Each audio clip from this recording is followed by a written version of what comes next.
हर गांव में कुछ न कुछ रहस्यमयी डर छिपा होता है। कुछ डर लोग खुलेआम बताते हैं और कुछ डर दिल के अंदर चुपचाप जमकर फाड़ा छाप। आज जो कहानी सुनने जा रहे हो, ये सिर्फ एक कहानी नहीं, ये है एक अभिशाप की सच्चाई। बंगाल के एक सुदूर गांव में है एक काले जामुन का पेड़। बाहर से दिखने में बिल्कुल आम, पर उसकी परछाई के नीचे जो राज छुपा है, वो सुनकर रूह कांप जाएगी।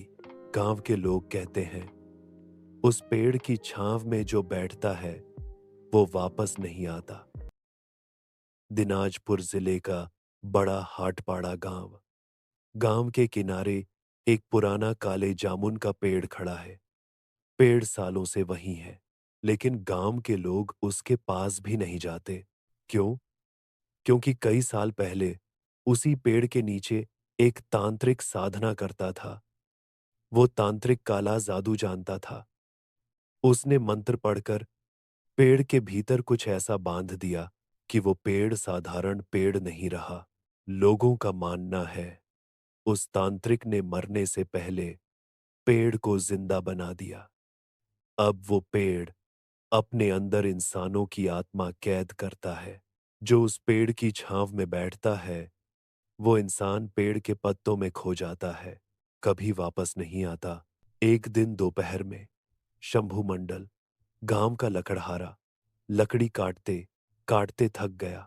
शंभू हमेशा कहता था, भूत प्रेत कुछ नहीं होता, सब कहानी है। उस दिन गर्मी बहुत थी। शंभू ने देखा काले जामुन के पेड़ के नीचे ठंडी छांव है।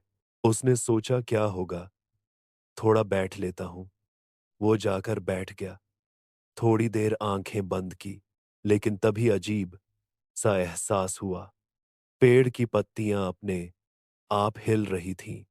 हवा बिल्कुल नहीं थी, फिर भी पत्ते कांप रहे थे। शंभू ने आंखें खोली, देखा पत्तों के बीच कोई देख रहा है। उसकी नजरें ठीक उसकी छाती में घुस रही थीं।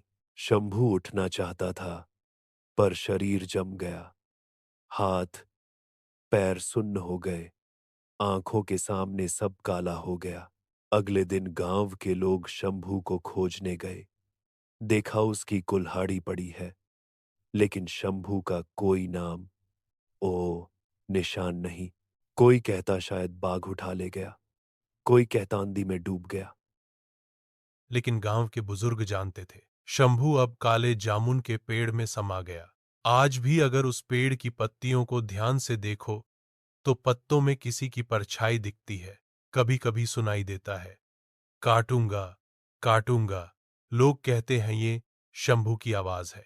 आज भी बड़ा हाटपाड़ा के उस काले जामुन के पेड़ के पास कोई नहीं जाता। पेड़ की परछाई हर दिन और गहरी हो रही है।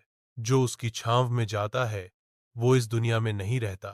तो अगर आप कभी उस गांव जाओ और अगर उस पेड़ के नीचे बैठने का मन करे, एक बार सोच लेना, क्योंकि हो सकता है आपकी भी परछाई उस पेड़ के पत्तों में खो जाए।